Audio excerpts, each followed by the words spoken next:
எல்லோருக்கும் வணக்கம். Welcome to Vijith you. So அந்த வீடியோவில் நம்ம பிக் பாஸ் தமிழ் கண்டஸ்டன்ஸ் பற்றின ஒரு அப்டேட் வீடியோ தான். ஸோ வீடியோக்குள்ளே போகிறதுக்கு முன்னாடி நம்ம சேனல் நீங்கள் புதுசாக இருந்தீங்கன்னா கண்டிப்பாக சப்ஸ்கிரைப் பண்ணிக்கோங்க. வீடியோ மறக்காமல் லைக் பண்ணிக்கோங்க. இப்போ நம்ம வீடியோக்குள்ளே போகலாம்.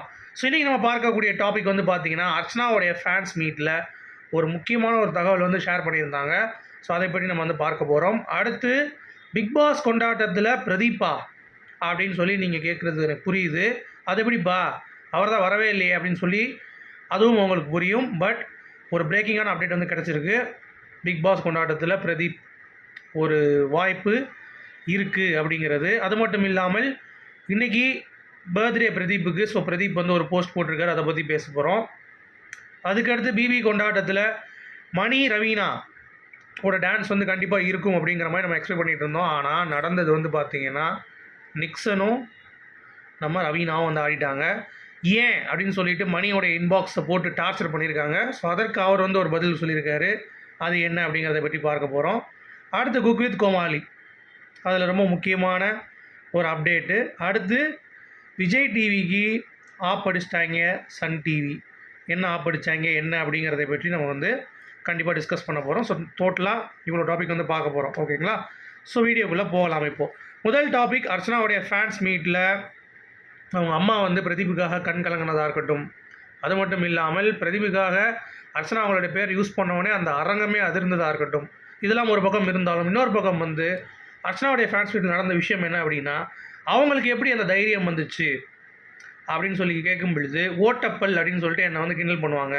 நான் அப்போயே வந்து எல்லாத்துக்கும் சரிசமாக பேசி விட்ருவேன். அர்ச்சனா அப்படின்னாலே போல்டு தான், வச்சு செஞ்சுருவேன். ஸோ இது நீங்கள் கேமரா இருந்தனால உங்களுக்கு வந்து ஈஸியாக தெரியுது. எல்லா இடத்துலையும் வந்து அர்ச்சனா ரொம்ப ஸ்ட்ராங்காக இருக்கிற மாதிரி அப்படின்ற மாதிரி சொன்ன உடனே நிறையா பேருடைய ஃபேன்ஸ், குறிப்பாக நம்ம டம்மி மம்மியோடைய ஃபேன்ஸ் ஒரு 10 பேர் இருப்பாங்கல்ல, அவங்க வந்து அப்போ ட்ராமா குயின் அர்ச்சனா ஏற்கனவே அப்போ ட்ராமா தான் பண்ணியிருக்கா. உள்ளே வந்தோடனே இந்த கேம் வந்து ஒரு மாதிரி ஆடிட்டு அதுக்கப்புறம் வின் பண்ணிட்டு போயிட்டா.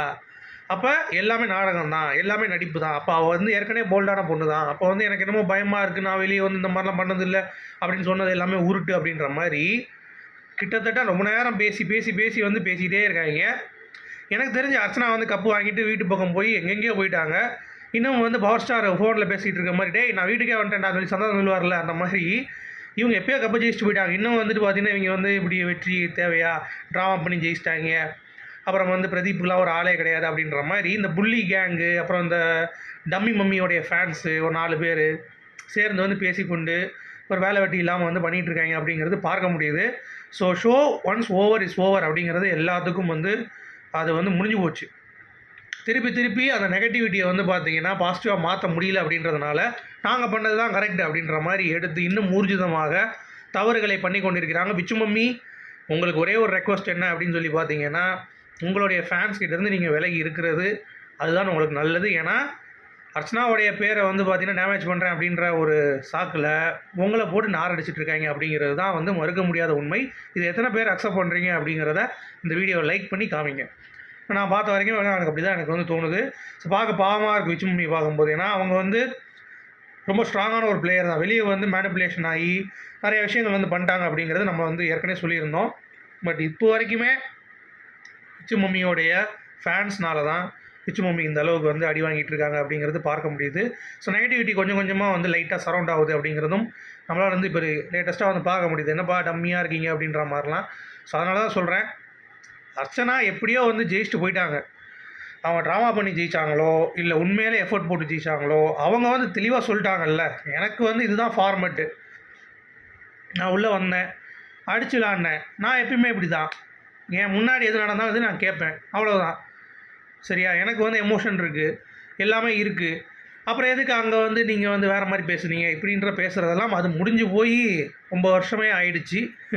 2 மாதம் ஆகிடுச்சு அப்படிங்கிறதுனால இனிமேல் அவங்க வேலையை பார்த்துட்டு எல்லாம் போயிடலாம் அப்படிங்கிறது தான். ஏன்னா இப்போ வந்து நெகட்டிவிட்டி போட்டால் கூட எதுவுமே வந்து ஓட மாட்டேது. இப்போ சீசன் வந்து அப்படியே டல்லாகிடுச்சு.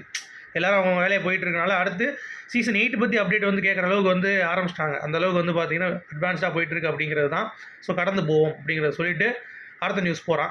ஸோ பிக் பாஸ் கொண்டாட்டம், நம்ம ஏற்கனவே சொன்ன மாதிரி பிரதீப் ஆண்டனி அவருடைய படம் வந்து இருந்துச்சு பார்த்தீங்களா, பிபி பாய்ஸில் எத்தனை பேர் நோட் பண்ணிங்க. நான் இப்போ அந்த டிபி போட்டு அதை சர்க்கிள் பண்ணியிருக்கேன் பாருங்கள்.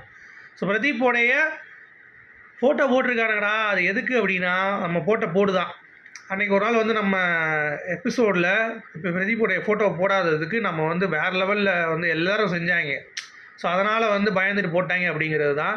அதனால் இன்னொன்று என்னென்னா, பிரதீப்புக்கு இன்வைட்டும் கொடுக்கப்பட்டிருக்கு கொண்டாட்டத்தில். நான் கமல் சார் இருக்க மாட்டார் இல்லைங்க, ஜஸ்ட் வாங்கன்ட்டு இல்லைங்க, பெருந்தன்மையாக பிரதீப் வந்து வேணாம் சொல்லி அனுப்பிச்சிட்டார். இன்றைக்கி அவருடைய பர்த்டே அப்படின்றதுனால ஸோ கோலாகலமாக இன்றைக்கி காலையிலே ஒரு போஸ்ட்டு, இந்த மாதிரி என்னுடைய ஃப்ரெண்ட்ஸுக்கும் ஃபேமிலிக்கும் இது வரைக்கும் என்னை நம்பிக்கொண்டிருக்கும் எல்லாத்துக்கும் நன்றி, நான் அவங்க எல்லாத்துக்கும் திருப்பி ஏதோ செய்யணும்னு ஆசைப்பட்றேன், முதல் ஃபேமிலியை செட்டில் பண்ணணும், நான் அதுக்கு தான் வந்து ஓடிட்டுருக்கேன். ஸோ அதுக்கு நேர்மையாக என்னால் என்ன முடியுமோ அதை நான் பண்ணிட்டு போவேன் அப்படின்ற மாதிரி சொல்லிவிட்டு, ஸோ எல்லாருக்கும் நன்றி, வாழ்த்துன அனைவருக்கும் அப்படின்ற மாதிரி வந்து சொல்லியிருக்காரு. ஸோ நம்மளும் வந்து விஜித் யூ சார்பாக பிரதீப் ஆண்டனி அவர்களுக்கு பிறந்தநாள் வாழ்த்துக்களை நம்ம வந்து சொல்லிக்கலாம் அப்படிங்கிறது தான் பாயிண்ட்டு. ஆனால் ஃபேமிலி செட்டில் பண்ணணும், ஃபேமிலிக்கு வந்து ஒழுங்காக ஒரு விஷயம் கொடுக்கணும், இவ்வளோ கஷ்டப்பட்டுருக்கோம் லைஃப்பில் அப்படின்னு சொல்லி அந்த ஒருத்தனை கெட்ட வார்த்தை பேசுகிறான், இவன் ஒரு பொறுக்கி அப்படின்னு சொல்லி அனுப்பியிருந்தா கூட ஓகே. பட் உமன் கார்டை வச்சு அனுப்புனாங்க பார்த்தீங்களா சில ஃபேக் ஃபெமினிஸ்ட் கும்பல், அவங்க கண்டிப்பாக கடைசி வரைக்கும் லைஃப்பில் வந்து கஷ்டப்படுவாங்க. ஏன்னா இந்த பையனுடைய சாபம் கண்டிப்பாக எவனையும் சும்மா விடாது.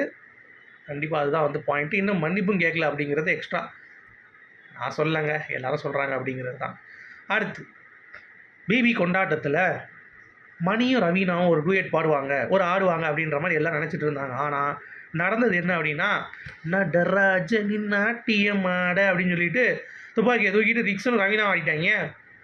உடனே மணியோட ஃபேன்ஸ், யோ என்ன ஆச்சு, என்ன பிரச்சனை அப்படின்னு சொல்லி எல்லாம் கேட்ட உடனே மணி வந்து பார்த்தீங்கன்னா, யோ நான் பாண்டிச்சேரியில் இருக்கையா, என் காலில் கொஞ்சம் வந்து இதாகிடுச்சு, நான் பிக் பாஸ் கொண்டாட்டத்திலே ரொம்பலாம் ஆடல அப்படின்ற மாதிரி வந்து பார்த்தீங்கன்னா சமாளிச்சிட்டாரு.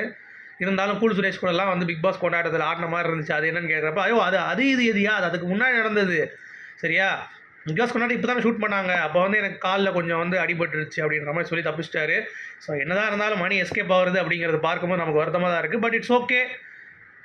நிக்சன் ரவி நல்லா தான் ஆடிருந்தாங்கல்ல, வேறு லெவல். ஸோ பிபி கொண்டாடுறதுல அவருடைய பெர்ஃபார்மன்ஸும் இல்லை மணியோடையது. ஸோ எப்பயுமே பிபி 6ஆக இருக்கட்டும், பிபி 5ஆக இருக்கட்டும், மணியோடைய கலாய் பெர்ஃபார்மன்ஸ்னு ஒன்று இருக்கும் தெரியுமா, அது சீசன் 7 வந்து மிஸ் ஆகுது. ஏன்னா அவர் கண்டஸ்டாக பண்ணனால அவரே அவளை எப்படி கலாய்ச்சிக்க முடியும் அப்படிங்கிற மாதிரி யோசிச்சுப்பார்னு நினைக்கிறேன். ஸோ அதனால் அது வந்து பண்ணல அப்படிங்கிறது தான் பாயிண்ட்டு. அடுத்து cook with Comali contestants release ஆகிருக்குங்க. ஸோ நான் ஏற்கனவே சொன்ன மாதிரி குக் வித் கோமாளியில் வந்து செஃப் தாமு மற்றும் மாதம்பட்டி ரங்கராஜ், ஸோ இந்த 2 பேரும் வந்து பார்த்திங்கன்னா ஜட்ஜாக வந்து பண்ணுறாங்க. ஸோ செஃப் தாமு நமக்கு ஏற்கனவே தெரியும். செஃப் பத்து வந்து பார்த்திங்கன்னா கொஞ்சம் போய் கம்பு எடுத்துகிட்டு போய் எல்லாத்தையும் வந்து அடிக்கிற மாதிரி கொஞ்சம் ஃபன் பண்ணிகிட்டு இருப்பார். இப்போ அந்த ஃபன்னை மாதம்பட்டி ரங்கராஜ் வந்து பண்ணுறாரா அப்படிங்கிறத வெயிட் பண்ணி தான் பார்க்கணும். ஏன்னா அவர் பார்க்கும்போது ரொம்ப சாஃப்டான மனுஷன், ஒரு நல்ல ஒரு லுக், ஹேண்ட்ஸம் அப்படின்ற மாதிரி தான் இருக்கார். ஸோ அவர் வந்து உள்ளே இறங்கின பிறகு தான் இறங்கின பிறகு தான்டா அப்படின்ற மாதிரி ஏதாவது வந்து ஒரு டிரான்ஸ்ஃபர்மேஷன் பண்ணுறாரு அப்படிங்கிறதை பார்ப்போம். பட் கண்டஸ்டன்ட் லிஸ்ட்லாம் கேட்டிங்கன்னா இது என்ன பிக் பாஸ் கண்டஸ்டன்ட் லிஸ்ட்டா இல்லை குக் வித் கோமாளி கண்டஸ்டன்ட் லிஸ்ட்டா அப்படின்ற மாதிரி இருக்குது. ஸோ யார் பிரியங்கா தேஷ்பாண்டே போடு கழுதி அப்படின்ற மாதிரி இருந்துச்சு. அடுத்து பூர்ணிமா ரவி, யார் நம்ம பீனிக்ஸா, ஆமாங்க அவங்க வராங்களா, அவங்க வராங்க. அடுத்து அம்பிகா, ஆக்ட்ரஸ் இருக்காங்களா அவங்க. அப்புறம் யூடியூபர் இர்ஃபான். ஸோ ஃபுட்டுக்கே பிறந்தவப்பில் நம்ம அப்படியே அழகாக போயிட்டு எல்லா கடையிலையும் போய் சாப்பிட்டுட்டு ரிவ்யூ பண்ணிவிட்டு சும்மா ஜம்முன்னு ஒரு வாழ்க்கை அப்படிங்கிறது தான். ஸோ அவர் வந்து உள்ளே வராராம். அடுத்து பாண்டியன் ஸ்டோர்ஸ் நடித்த வசந்த் அப்படின்னு சொல்லிட்டு ஒருத்தர். அடுத்து மியூசிக் டைரக்டர் ஸ்ரீகாந்த் தேவா, அவர் போன வட்டம் அந்த ஒருத்தர் குண்டா வந்தார்ல ரவுடி மாதிரி, அவர் ரீப்ளேஸ் பண்ணுறதுக்கு வராரோ, மேபி இருக்கலாம். ஒருத்தர் வந்து ஜிபி முத்து தூக்கி சுற்றிட்டு இருப்பார்லங்க, அவர் தான் சொல்கிறேன். ஸோ ஸ்ரீகாந்த் தேவா. அடுத்து வந்து விஷ்ணு, என்னடா அது பூர்ணிமா விஷ்ணு ஒன்றா சொல்கிறீங்க ஏய் அப்படின்றீங்களா, இல்லைங்க பேர் அடிபட்டுச்சு அதனால் சொன்னேன். தினேஷ் கோபால்சாமி. ஸோ இந்த மாதிரிலாம் பேர் வந்து அடிபடுது. திவ்யா துரைசாமி அப்படின்னு சொல்லிட்டு ஒரு ஆக்ட்ரஸ்ஸு.